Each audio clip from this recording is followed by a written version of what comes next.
Did I just cross a line? Welcome to Sacred Spills, where we explore how eternity breathes through the ordinary. My name is Rachel, and I guess I'm your host. This is so new still for me. It's kind of silly, but today I want to explore the three signs that you might already be a believer. The first is that you care. The second is that you're asking. And the third is that you're here. So to frame this, I want to read from the book of John, chapter 1, verse 12. It says, "Yet to all who did receive him, to those who believe in his name, he gave the right to become children of God."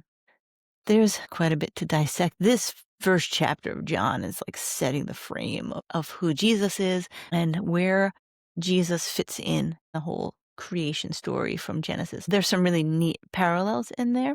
So it's really talking about that beginning stage of where we come from and why we need Jesus, basically. But for those of us who have taken that plunge, who say, okay, well, there's something to this Jesus thing. When do I know if I've actually crossed the line and become a Christian person, a believer? And my first sign or point that I want to talk about is that you care. It's probably been a process where you didn't really care about the spiritual things all that much. You didn't really notice or recognize the unseen world around you. But there comes a time in your life when you start to reflect on why things happen the way they happen, and why do bad things happen to good people, and why is there so much suffering in the world, and why does it seem like this works out for some and not for others? These intangibles that start to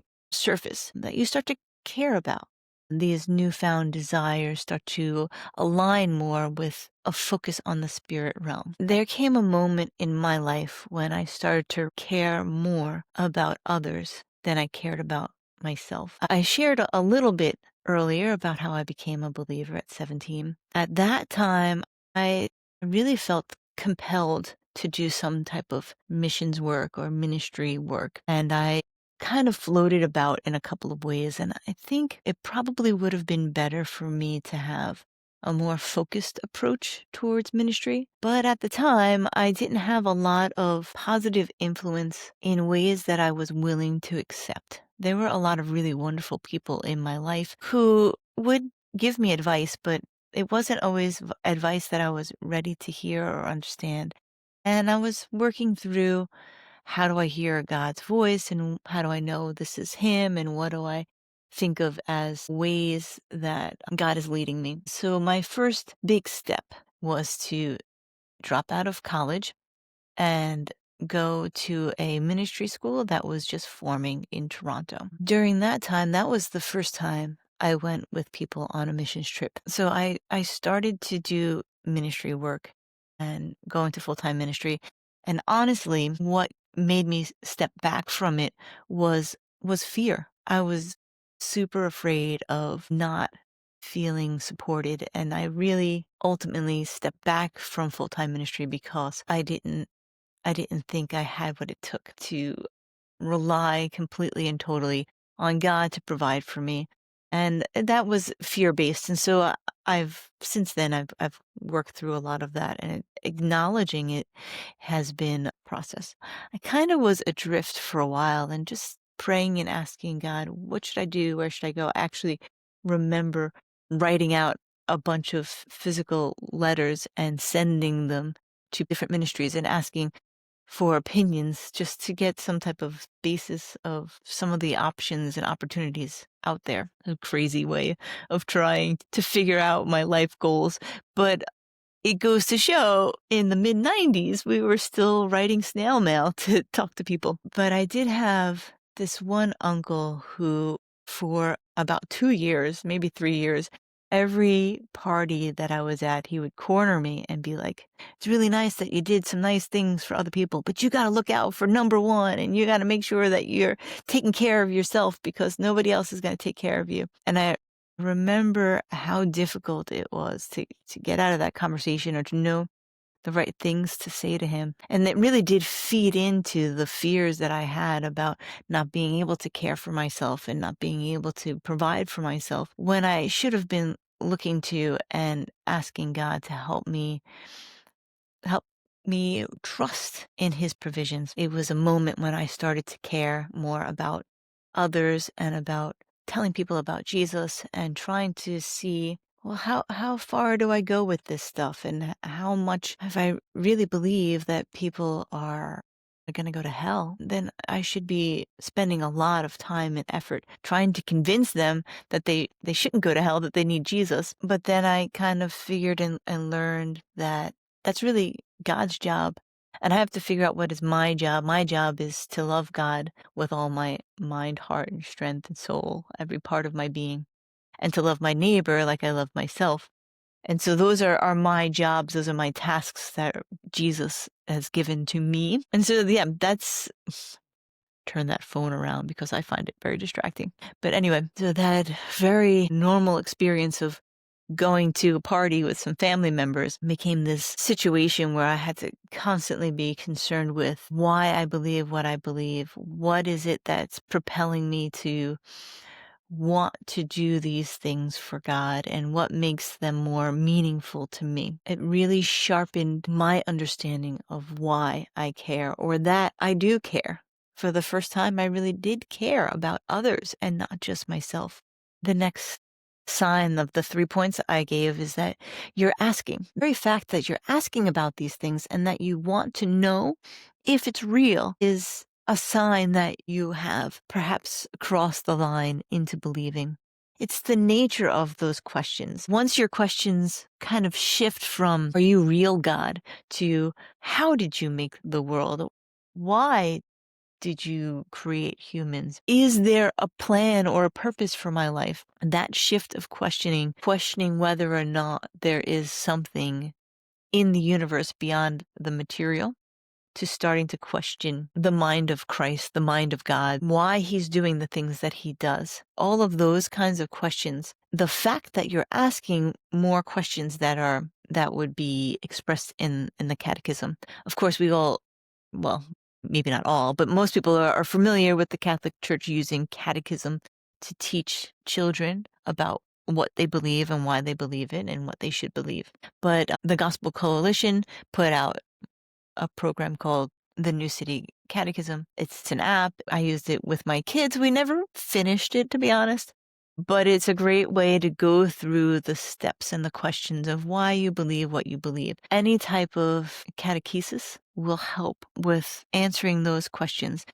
But it's those kinds of questions that shift from, is there a God, to why does it matter? Or why are we here? Or how come bad things happen to good people? I don't think that you can really believe that bad things are happening to good people is a problem unless you believe that there is some type of divine justice in the world. If you fully believe in a strict atheistic survival of the fittest mentality, in order to be intellectually sound, intellectually honest, you can't really ask why do bad things happen to good people, because things just happen. If there's no order to the world, if there's no design or purpose behind what we do and why we do it, and there's really no reason to think that some people would be treated better than others. And I think it's important to recognize that crossover in your mind.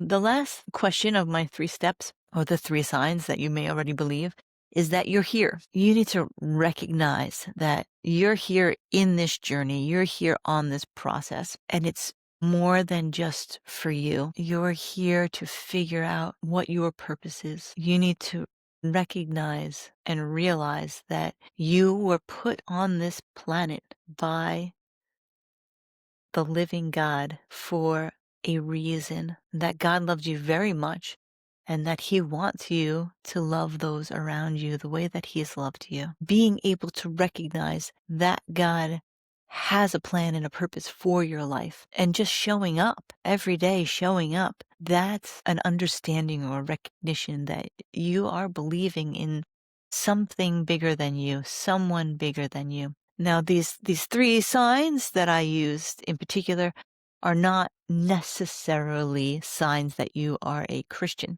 So I want to get into that step a little bit more. C.S. Lewis talked about how we believe in God and if we believe the words of Jesus or not. So he called it, let me look that up. When you read the Gospels, there's only really three ways that you can think about who Jesus is and what he says about himself. Either he's a liar, he's flat out lying and making it all up. In that case, you could actually believe that other people are lying about him. I know in Islam, they believe that Paul was actually the liar, that Jesus was a good person and a prophet.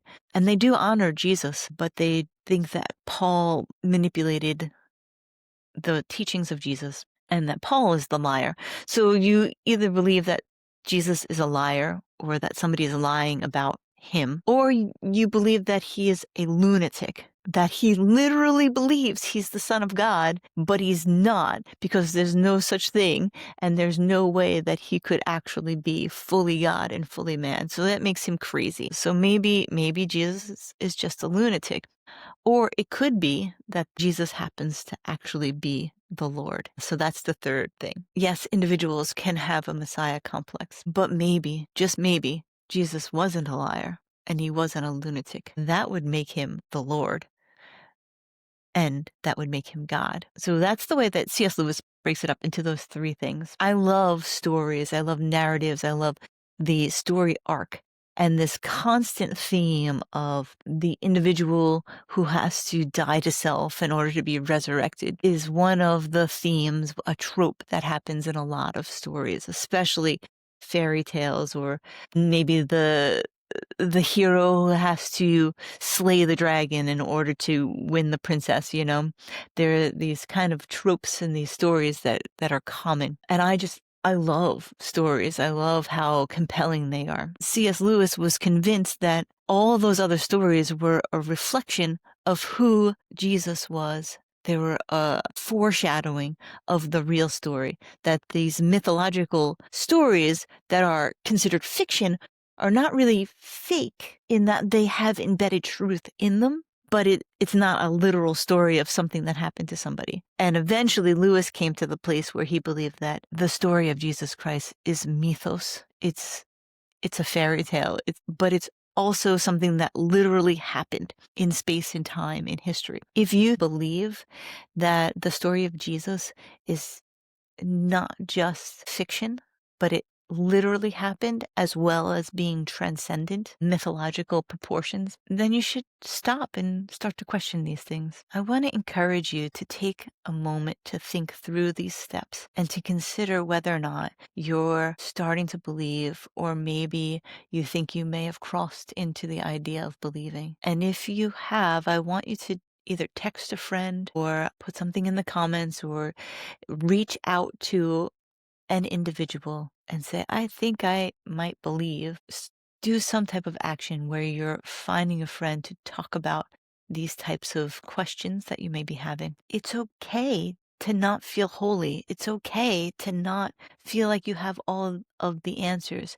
I think it was John Lennox that talked about this a lot. He's talking about how atheists sometimes they say, well, I don't question. I know that this is true. I stood and stare into the void and I believe the hard, cold truth that so many people refuse to believe, that there is nothing outside or beyond the material world. And many atheists will say they don't question that regularly once they come to that conclusion. That I don't know if that's true or if it's bluster, but I do know from John Lennox's small anecdotal polls, but also from conversations and my own anecdotal experiences, that most people of faith question what they believe and why they believe it and how they believe it pretty regularly. It's not like a one and done. So don't be surprised if you're still questioning, or if you don't feel holy. I mean, honestly, is anyone really holy? Only Jesus is holy anyway.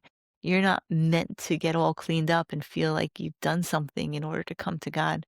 So not feeling like you earn it or deserve it in any way, and not feeling like you have all the answers. Those are all great places to be. God is just looking for our honesty and our willingness. So I hope you'll continue exploring the things of God and the questions that we have, and we'll continue to learn how to abide together. May we keep soft hearts and open spirits to grow in our knowledge of who Christ is. Let's lean in together.